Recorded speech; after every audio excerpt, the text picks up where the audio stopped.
আল্লাহ রাব্বুল আলামিন জানিয়ে দিলেন সূরা বনী ইসরাঈলের 1 নম্বর আয়াত। পৃথিবীর মানুষদেরকে জানিয়ে দিলেন সুবহানাল্লাযী আসরা বিআবদিহি লাইলাম মিনাল মাসজিদিল হারাম ইলাল মাসজিদিল আকসাল্লাযী বারাকনা হাওলাহু লিনুরিয়াহু মিন আয়াতিনা ইন্নাহু হুয়াস সামিউল বাসীর।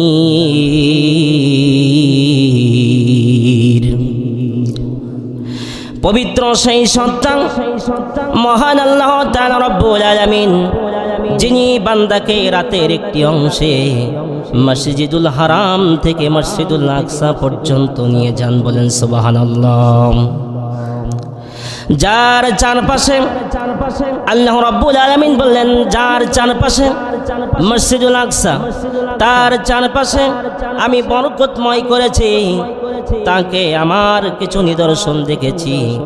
তাকে শব্দ দিয়ে আল্লাহ রসুলকে বুঝিয়েছেন, আমি রসুলকে আমার কিছু নিদর্শন আমি দেখিয়েছি দেখানোর জন্য। নিশ্চয় তিনি সব কিছু শোনেন এবং সব কিছু জানেন। আমার আল্লাহ রাব্বুল আলামিন বলেছেন, আমার নবীকে যেটা আমি দেখিয়েছি জিব্রাইলের মারফতে, আমি আল্লাহ সব কিছু দেখেছি এবং আমি আল্লাহ সব কিছু শুনেছি, বলেন সুবহানাল্লাহ। আর পৃথিবীর মানুষ সেই মেরাজকে অস্বীকার করে। এদের ঈমান থাকার কথা, এদের ঈমান থাকার কথা যে আল্লাহ সাক্ষ্য দিচ্ছেন মেরাজ ঘটেছে, আমি আল্লাহ নিজেই দাওয়াত করে নিয়েছি এবং আমি আল্লাহ সব কিছু দেখেছি এবং আমি আল্লাহ সব কিছু শুনেছি। এই মেরাজ যেদিনকে আল্লাহ সংগঠিত করবেন, ওই দিনকে আল্লাহ রাব্বুল আলামিন জিব্রাইলকে ডাক দিয়ে বললেন, জিব্রাইল, ও জিব্রাইল, আমার পৃথিবীতে আমি বহু পয়গম্বর আমি পাঠিয়েছিলাম, আমার অনেক পয়গম্বর আমাকে দেখতে চেয়েছে, তবে আমি একজন পয়গম্বরের দোয়া কবুল করেছিলাম, তিনি হলেন মুসা কালিমুল্লাহ। তারপরে আমি তার দোয়া কবুল করেছিলাম সরাসরি নয়, তুর পাহাড়ের মাধ্যমে। তুর পাহাড়ে উঠায় ৭০,০০০ পর্দার মাধ্যম দিয়ে আমি মুসা কালিমুল্লাহকে একটু সামান্য দেখা দিয়েছিলাম। আমার নজরের তাজাল্লিতে মুসা কালিমুল্লাহ বেহুশ হয়ে পড়েছিল। আর আজকে আমি আল্লাহ তাআলা, ও জিব্রাইল, তোমাকে জানিয়ে দিলাম, আমি আমার বন্ধু মুহাম্মদুর রাসূলুল্লাহ সাল্লাল্লাহু আলাইহি সাল্লামকে আমার আর সিদরাতুল মুনতাহা পর্যন্ত আমি তোমাকে বলে দিলাম, তুমি পৃথিবীর জমিন থেকে আমার বন্ধুকে সিদরাতুল মুনতাহায় নিয়ে আসবা। কিভাবে নিয়ে আসবা সব ঘটনা বলে দিলেন। আমি আলোচনার ভিতরে আপনাদের সামনে উপস্থাপন করব। জিব্রাইল আলাইহিস সালাম পৃথিবীর জমিনে চলে আসলেন। কিতাবের মধ্যে এসেছে উম্মে হানির ঘর, উম্মে হানির ঘরের ভিতরে আল্লাহর নবী মুহাম্মদুর রাসূলুল্লাহ সাল্লাল্লাহু আলাইহি সাল্লাম না ঘুমন্ত অবস্থা, আবার না জাগ্রত অবস্থা, অর্ধমুদ্রিত আবার অর্ধ জাগ্রত অবস্থায় জিব্রাইল এসে ডাক দিয়ে বললেন, আসসালামু আলাইকুম ওয়া রাহমাতুল্লাহ ইয়া রাসূলুল্লাহ ইয়া হাবিবাল্লাহ। মহান আল্লাহ তাআলা আমাকে পাঠিয়েছেন আপনার কাছে, আপনি চলুন। জিব্রাইল কোথায় নিয়ে যাবেন কিছুই বললেন না। জিব্রাইল আলাইহিস সালাম নবীজিকে নিয়ে চলে গেলেন হাতিমে কাবা। যারা হজ করতে গেছেন, এই কাবার পাশে যে সাদা অংশগুলো চতুর্পাশে রয়েছে, এইটাকে বলা হয় হাতিমে কাবা, বলেন সুবহানাল্লাহ। এই হাতিমে কাবার ভিতরে, হাতিমে কাবার উপরে নবীজিকে নিয়ে গেলেন, শোয়া দিলেন। জিব্রাইল আলাইহিস সালাম আঙ্গুল দ্বারা এই হলকনালির ভিতর, এখান থেকে হলক বলা হয়, এখান থেকে একটা টান দিলেন নাভি পর্যন্ত। এক টানে নবীজির বক্ষটা চিরে বিদীর্ণ হয়ে গেল। জিব্রাইল আলাইহিস সালাম নবীজি জানিয়েছেন, জিব্রাইল আলাইহিস সালাম একটি স্বর্ণের পাত্র আর একটি রূপের পাত্র। আল্লাহর নবী বলেছেন যদিও সেটা স্বর্ণের হইতে পারে, কিন্তু পৃথিবীর মানুষেরা ওইটা ছিল ঈমানে পরিপূর্ণ। সুবহানাল্লাহ। একটু আসতে বলেন, বাইরের লোক শুনতে বলেন, আরো আসতে বলেন, আরো আসতে। আল্লাহর নবী জানিয়েছেন যদিও সেটা স্বর্ণের ছিল, কিন্তু ওই পাত্রটা ছিল ঈমানে ভরা। নবীজি বললেন আমার পক্ষ থেকে আমার হাত আমার কলটা বের করে স্বর্ণরূপের পাত্রের ভিতরে রেখে দিলেন। আমার আল্লাহ তাআলা নির্দেশ দিলেন, জিব্রাইল, ও জিব্রাইল, তুমি আর করো না দেরি, ওই যে জমজমের কূপের পানি নিয়ে আসো, ওই জমজম কূপের পানি দ্বারা কল হাতটা তুমি ধুয়ে মুছে সাফ করে যেখান গেরটা সেখানে আবার লাগিয়ে দাও। এই জন্য জমজম কূপের পানি সবচেয়ে দামি। সুবহানাল্লাহ বলবেন না? হাউজে কাউসারের পানি যদি দামি হইতো তাহলে আল্লাহ বলতো, ও জিব্রাইল, তুমি আর করো না দেরি, চলে যাও তাড়াতাড়ি হাউজের কাউসারের পানি নিয়ে এসে তুমি আমার নবীর কল্প পরিষ্কার করে দাও। আল্লাহ এই কথা বলেন নাই, আল্লাহ বলেছেন জমজম কূপের পানি দ্বারা আমার নবীজির হাতটা কলবটা তুমি ধুয়ে মুছে পরিষ্কার করে দাও। এই জন্য এখানেই জমজমের কূপের পানির একটু দাম বেশি। সব পানি বসে খেতে হয়, কিন্তু জমজম কূপের পানি দাঁড়িয়ে পান করতে হয়। সুবহানাল্লাহ বলবেন না? কারণ কি? যদি কোনো ব্যক্তি নিয়ত করে কোনো রোগের নাম করে নিয়ত করে ওই পানি দাঁড়িয়ে খায়, আমার মহান আল্লাহ তাআলা তার শিফায়ে কামেলা শিফা আজলা নসিব করে দেয়। বিস্ময়কর ঘটনা এই মেরাজের রাতে সংঘটিত হয়েছিল। ঘটিয়েছেন কে? আরো জোরে বলেন। ঘটিয়েছেন আল্লাহ। আল্লাহ রাব্বুল আলামিন জানিয়ে দিলেন, ও জিব্রাইল, তুমি আমার নবীকে যেখান গেরেটা সেখানে আবার সেট করে তুমি আবার সেলাই করে দাও। সুতা পাবে কই, সুস পাবে কই, পরিষ্কার করে ধুয়ে মুছে সাফ করে যেখান গেরেটা সেখানে লাগিয়ে দিলেন। জিব্রাইল আলাইহিস সালাম নবীজিকে ধরে একটা চাপ দিলেন, যখন আবার জোড়া লেগে গেল, দাগ আজও রয়ে গেল, কিন্তু কোনো সই লাগে নাই, কোনো সুতা লাগে নাই। বলেন সুবহানাল্লাহ। এই কারিশমা কার? এরপর আল্লাহ রাব্বুল আলামিন ডাক দিয়ে বললেন, জিব্রাইল, আমি তোমাকে যেই শিক্ষা দিয়েছি, যেইভাবে তুমি আমার নবীকে নিয়ে আসবা আমার পর্যন্ত, তুমি তোমার কাজগুলো সম্পাদন করো। নবীজিকে ডাক দিয়ে বললেন, ইয়া রাসূলুল্লাহ, ইয়া হাবিবাল্লাহ, আপনার জন্য মহান আল্লাহ রাব্বুল আলামিন বুরাক পাঠিয়ে দিয়েছেন। এই বুরাকে আপনি আরোহণ করুন, আজকের আল্লাহ তাআলার সাথে আপনার স্বয়ং দিদার হবে। নবী এর আগে একটা কথাও জানতে পারেন নাই যে নবীজিকে কোথায় নিয়ে যাওয়া হচ্ছে। এরপরে নবীজিকে বললেন, নবীজি আপনি বোরাকে আরোহণ করুন। নবীজি যখন হাতিমে কাবা থেকে নেমে বোরাকে আরোহণ করবেন, যখন নবীজি নেমে হাঁটছেন, একটি পাথর সালাম দিলেন, আসসালামু আলাইকুম ইয়া রাসূলুল্লাহ, ইয়া হাবিবাল্লাহ। পাথরকে জিজ্ঞাসা করলেন, পাথর রে, ও পাথর, তুমি কেন আমাকে সালাম দিলা? কারণটা কি? পাথর জানিয়ে দিলেন, ইয়া রাসূলুল্লাহ, ইয়া হাবিবাল্লাহ, আমি 1400 বছর আমি অপেক্ষা করছি যে আল্লাহর নবী মুহাম্মদুর রাসূলুল্লাহ সাল্লাল্লাহু আলাইহি ওয়াসাল্লামের মেরাজ সংগঠিত হবে। এখান থেকে আপনার কলমটা ধুয়ে মুছে ছাপ করে এই আমার পরে দাঁড়িয়ে আপনাকে বুরাকে আরোহণ করতে হবে। আর আমি এই অপেক্ষায় এইখানে বসে আছি, এই 1400টা বছর আমি বসে আছি যে আমি আপনার কদম মোবারকের ধুলি আমি পাথর যেন একটু পাই, এই আশায় আমি 1400 বছর আমি অপেক্ষা করছি। বলেন সুবহানাল্লাহ। দোয়া মঞ্জুর করলেন, পাথর রে তুই আর কাঁদিস না, তোর দোয়া আমি মঞ্জুর করে নিলাম, কবুল করে নিলাম। আল্লাহর নবী মুহাম্মদুর রাসূলুল্লাহ, সকলেই বলেন সাল্লাল্লাহু আলাইহি ওয়াসাল্লাম, পাথরের উপরে পা দিয়ে বোরাকে আরোহণ করলেন। আল্লাহর নবী জানিয়েছেন বোরাকের রংটা ছিল দুধের মতো সাদা, 4টে পা ছিল, 2টা পাখা ছিল। ও পৃথিবীর মানুষেরা, আজকের আমরা দেখেছি নবীজি জানিয়েছেন যেই বুরাকটার 4টা পা ছিল, যখনই আমি ওর উপরে উঠলাম আর ও যখন উড়াল দিল 4টে পা গুটিয়ে বুকের ভিতরে নিয়ে নিল। পাখা যখন বিস্তার করেছে পা তখন ভিতরে চলে গেছে। আজ বিজ্ঞান এটা থেকে আজকের ওই যে কি বলে এয়ারপোর্টে প্লেন এইটাকে বিমান, এইটার থেকে আজকের এইগুলা তৈরি হয়েছে। আমার আল্লাহ বলেন এরপরেও তোমরা আমার কোন কোন নিদর্শনকে অস্বীকার করবে? ফাবিআইয়ি আলাই রাব্বিকুমা তুকাযযিবান। আমার আল্লাহর নবী বললেন আমি বুরাকে যখন আরোহণ করলাম তার দ্রুত গতি এত বেশি আমাদের চোখের পলকার কত বেশি। আমি বুরাকে উঠেছি, পাখা বিস্তার করেছে, আমি চলে গেছি অন্ধকার রাত, আমি বলতে পারি না। অন্ধকার একটা জায়গায় আমাকে নিয়ে যে দাঁড়ানো হয়েছে। আমি জিবরাইলকে জিজ্ঞাসা করলাম, ও জিবরাইল রে, এই অন্ধকারাচ্ছন্ন জায়গাটা কোন জায়গা?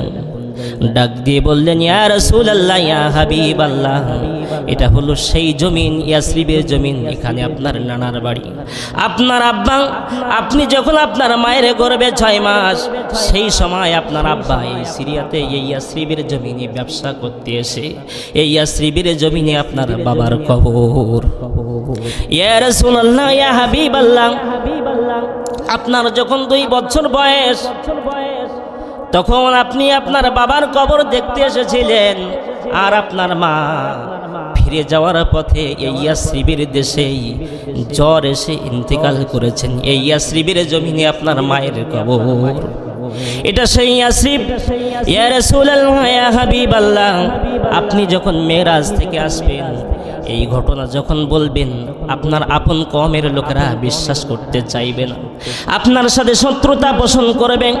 আর ওই মক্কার জমিনটা ছেড়ে এই ইয়াসরিবের জমিনে আপনাকে হিজরত করে চলে আসতে হবে। এই জন্য আজকের ইয়াসরিবের জমিনে আমার আল্লাহ নির্দেশ দিয়েছেন বুরাক নিয়ে যেন আমি এইখানে দাঁড়াই। এটা সেই ইয়াসরিবের জমিন। যখন আপনি মক্কার জমিনটা ছেড়ে ইয়াসরিবের জমিনে আপনি যখন হিজরত করে চলে আসবেন, ইয়াসরিবের জমিনের নাম পৃথিবীর মানুষ ভুলে যাবে। ইয়াসরিবের নাম আর ইয়াসরিব থাকবে না, ইয়াসরিবের নাম হবে সোনার। আল্লাহ রাব্বুল আলামিন, আল্লাহ রাসূল সাল্লাল্লাহু আলাইহি সাল্লাম এই কথাটা শুনে অত্যন্ত খুশি হয়ে গেলেন, কাঁদছেন। আল্লাহর নবী বলেন, ও জিবরাইল, আমি যখন এই আল্লাহর সাথে সাক্ষাৎ করে আমি যখন ফিরে আসব, আমার আপন কওমের লোকেরা আমার সাথে কি বিরোধিতা করবে? বলে হ্যাঁ, অবশ্যই করবে। তারা বিশ্বাস করতে চাইবে না, তারা আপনার সাথে বিরোধিতা করবে, আপনার বিরুদ্ধে ষড়যন্ত্র করবে। এক সময় আল্লাহ আপনাকে নির্দেশ দিবেন যে আপনাকে মক্কার জমিন ছেড়ে কাবার মায়া ভুলে আপনাকে মদিনা ইয়াসরিবের জমিনে চলে আসতে হবে। আর ইয়া রাসূলুল্লাহ, ইয়া হাবিবাল্লাহ, এই যে বুরাক যেখানে দাঁড়িয়েছে, এই বুরাকের 4টে পা যেখানে দিয়েছে, এই যে ভিতরের জায়গাটা, এই জায়গাটা হবে আপনার বিবি আয়েশার ঘর। আরো আসতে বলেন সুবহানাল্লাহ। জিবরাইল জানিয়ে দিলেন, ইয়া রাসূলুল্লাহ, ইয়া হাবিবাল্লাহ, শুধু তাই নয়, আপনার বিবি আয়েশার ঘর হবে। শুধু এইটা নয়, ইয়া রাসূলুল্লাহ, ইয়া হাবিবাল্লাহ, এই বুরাক যেখানে দাঁড়িয়ে আছে এইখানে আপনার বিবি আয়েশার ঘর হবে এবং আপনার রওজা মুবারক হবে এই জায়গা। আজও পর্যন্ত সেই জায়গায় নবীজির রওজা মুবারক সবুজ গম্বুজের নিচে শুয়ে আছেন যিনি মুহাম্মদুর রাসূলুল্লাহ সাল্লাল্লাহু আলাইহি সাল্লাম। তিনি নবীজির কোথায় রওজা হবে এটা মেরাজের রাতেই আল্লাহ তাআলা জানিয়ে দিয়েছেন। বলেন সুবহানাল্লাহ। শুনতে কি খারাপ লাগছে? এখান থেকে নবীজিকে আবার নির্দেশ দিলেন। জিবরাইল বললেন, ইয়া রাসূলুল্লাহ, ইয়া হাবিবাল্লাহ, আপনি আবার বুরাকে আরোহণ করুন।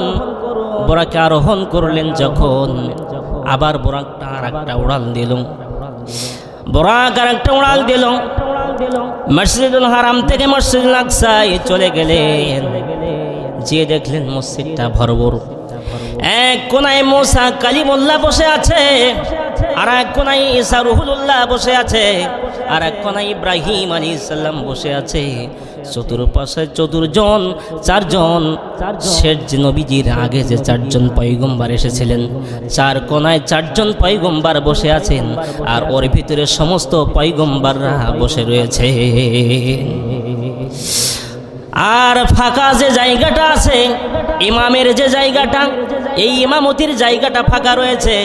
জিব্রাইল ডাক দিয়ে বললেন, ইয়া রাসূলুল্লাহ, ইয়া হাবিবাল্লাহ, আপনি কার জন্য অপেক্ষা করছেন? মহান আল্লাহ তাআলা আপনাকে আজকের ইমামুল মুরসালিন হিসেবে খেতাব দিয়েছে।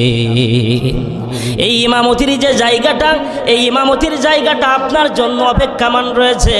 ইয়া রাসূলুল্লাহ, ইয়া হাবিবাল্লাহ, আপনি ওই ইমামতির জায়গায় চলে যান, ইমামতি শুরু করে দেন। তখনও নামাজ আমাদের পরে ফরজ হয় নাই, নবীজির পরে নির্দেশ আসে নাই, কিন্তু ওই যে বুকটা বিদীর্ণ করেছিল, ওখান থেকেই আল্লাহর নবীজিকে জিব্রাইল শিক্ষা দিয়ে দিয়েছেন নামাজের কায়দা কেমন হবে। বলেন সুবহানাল্লাহ, সুবহানাল্লাহ। এই মেরাজের রাতে আল্লাহ তাআলা আমাদের নামাজ আমাদের উপরে ফরজ করেছেন। সামনে যাচ্ছি, সামনে যাচ্ছি। আল্লাহর নবী ইমামতির জায়গায় দাঁড়িয়ে গেলেন, 2 রাকাত নামাজ আদায় করলেন। 2 রাকাত নামাজ আদায় শেষে আসসালামু আলাইকুম ওয়া রাহমাতুল্লাহ, আসসালামু আলাইকুম ওয়া রাহমাতুল্লাহ সালাম ফেরালেন যখন, জিব্রাইল ডাক দিয়ে বললেন, ইয়া রাসূলুল্লাহ, ইয়া হাবিবাল্লাহ, আজকের আপনার পিছনে এই যে মুসল্লিরা কারা আপনি কি জানেন?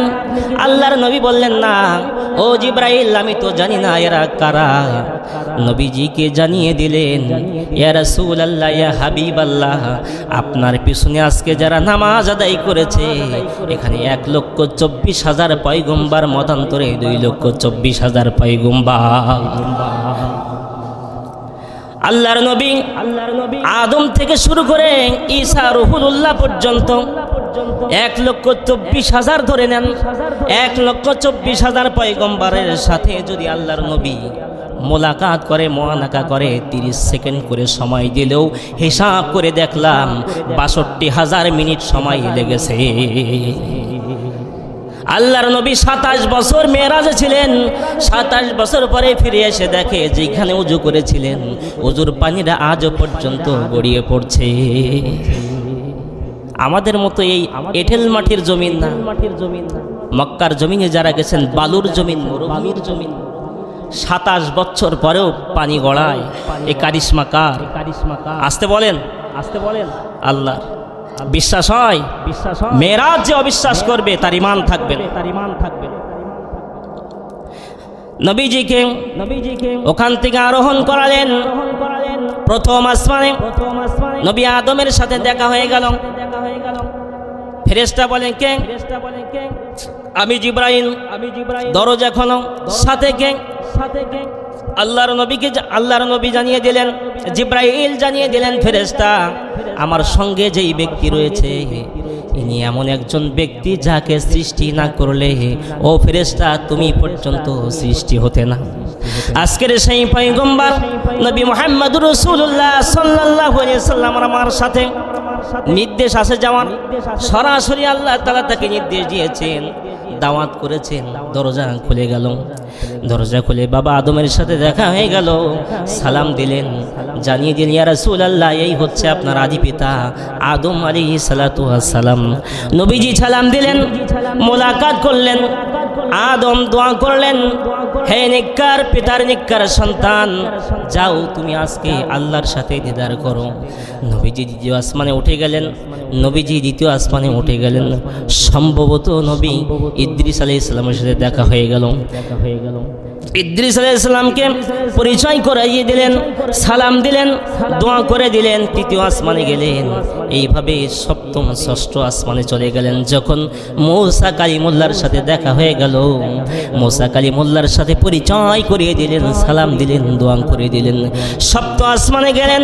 সপ্তম আসমানে যে জাতির পিতা ইব্রাহিম আলাইহিস সালাম বসে আছেন, এক বিশাল বড় একটা প্রাচীর, সামনে ছোট্ট ছোট্ট মাসুম বাচ্চাগুলো বসা। আল্লাহর নবীকে বললেন, ইয়া রাসূলুল্লাহ, ইয়া হাবিবাল্লাহ, এই হচ্ছে আপনার জাতির পিতা, মিল্লাতা আবিকুম ইব্রাহিম وسماكم المسلمين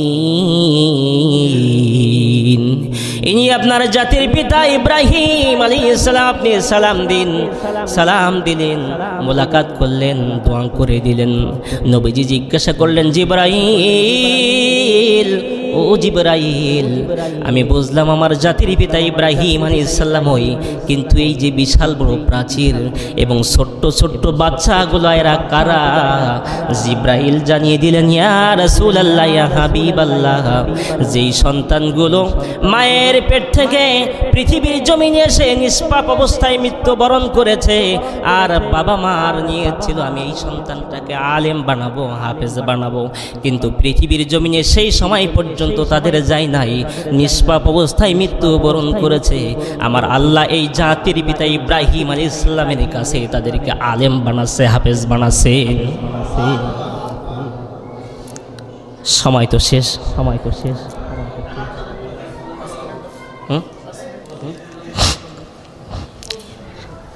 আল্লাহর নবী মুহাম্মদুর রাসূলুল্লাহ সাল্লাল্লাহু আলাইহি ওয়াসাল্লামকে আবার নির্দেশ দিলেন ইয়া রাসূলুল্লাহ ইয়া হাবিবাল্লাহ এবার আপনি এখান থেকে একটু ঊর্ধ্বে গমন করুন সিদরাতুল মুনতাহা চলে গেলেন বিশাল কুলগাছ বড়ই গাছ বলা হয় হাদিস শরীফের ভিতরে এসেছে বড়ই গাছ যার এক একটি পাতা হাদিসের ভিতরে দেখলাম হাতির কানের সমান বলেন সুবহানাল্লাহ আল্লাহর নবীকে জানিয়ে দিলেন ইয়া রাসূলুল্লাহ ইয়া হাবিবাল্লাহ আমার জিবরাইল বললেন আমার এখতিয়ার আমার ক্ষমতা এই পর্যন্ত শেষ আমি আর উপরে উঠতে পারবো না আমার আর ক্ষমতা নাই আমি যদি এর থেকে এক ধাপ উপরে উঠে আল্লাহর নূরের তাজাল্লিতে আমার যে ৭০,০০০ পাখা রয়েছে পুড়ে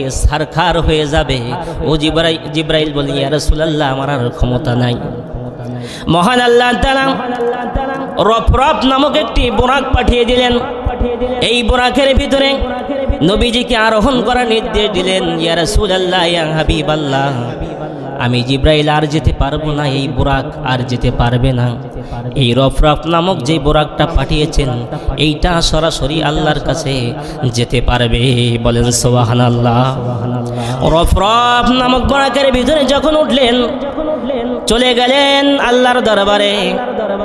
আল্লাহর দরবারে যে কি নবী খালি হাতে গেছেন আপনাদের মনে হয় খালি হাতে গেছেন মনে হয় খালি কি নিয়ে যাবে মিষ্টির দোকান কোথায় পাবে নবীজি কি আল্লাহকে সালাম দিবেন দেবেন সালামের অর্থ কি শান্তি কামনা কর আল্লাহর কি শান্তির অভাব আছে তাহলে আল্লাহ তাআলাকে কি নবীজি সালাম দিবেন সালাম দেন বন্ধুর বাড়িতে বন্ধু যখন গেছেন বন্ধুকে তো সালাম দেয়া যাবে না আল্লাহই তো আমাদের শান্তি নাজিল করেন কথা বলেন ঠিক না বেঠিক আল্লাহর তো শান্তির অভাব নাই আমার আল্লাহ রব্বুল আলামিনকে জানিয়ে দিলেন রাসূল জানিয়ে দিলেন বন্ধুরে আমি আপনার বাসায় এসেছি আপনার কাছে এসেছি আমি খালি হাতে আসি নাই আমি আপনার জন্য নিয়ে এসেছি সবাই পড়ুন আত্তাহিয়াতু লিল্লাহি ওয়াস সালাওয়াতু ওয়াত তাইয়্যিবা এই তিনটা শব্দ যখন ব্যবহার করলেন আমার আল্লাহ রাব্বুল আলামিন আর দেরি করলেন না সাথে সাথে বলে দিলেন আসসালামু আলাইকুম ওয়া রাহমাতুল্লাহি ওয়া বারাকাতুহু আল্লাহর নবী চিন্তা করলেন আমি শুধু সালাম আমি বরকত নেব আর আমার উম্মতেরা পড়ে থাকবে এটা হবে না নবী আবার জানিয়ে দিলেন আসসালামু আলাইনা ওয়া আলা ইবাদিল্লাহিস সালিহিন সাথে সাথে উম্মতদেরকেও শামিল করে নিলেন এরপরে অনেক ঘটনা এত লম্বা ঘটনা ২৭ বছরের ঘটনা ২৭ মিনিটে বলা সম্ভব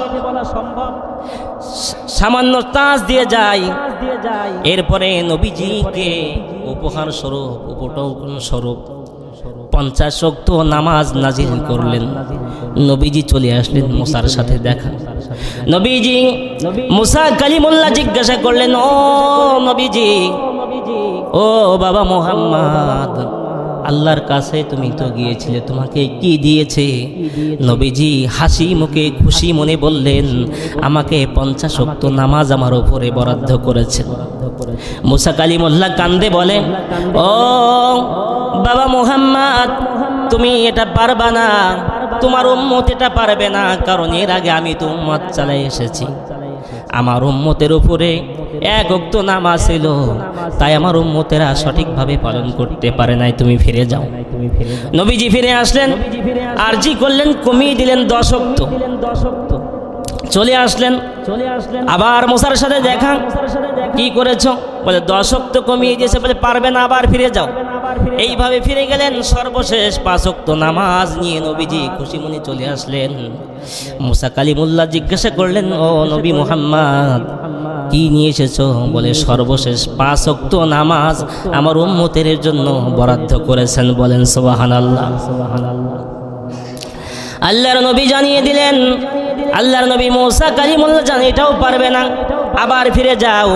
নবীজি ডাক দিয়ে বললেন, ও বাবা মুসা, আমার দ্বারা আর সম্ভব না, আমার নিজেকে লজ্জা হচ্ছে, লজ্জা বোধ হচ্ছে, আমি আল্লাহর কাছে আর বলতে পারবো না। এই 5 ওয়াক্ত নামাজ আমি খুশি মনেই মেনে নিয়েছি। আমার আল্লাহ তখনই জানিয়ে দিলেন, আমি এইটাই আমার বান্দাদের জন্য বরাদ্দ করে দিলাম।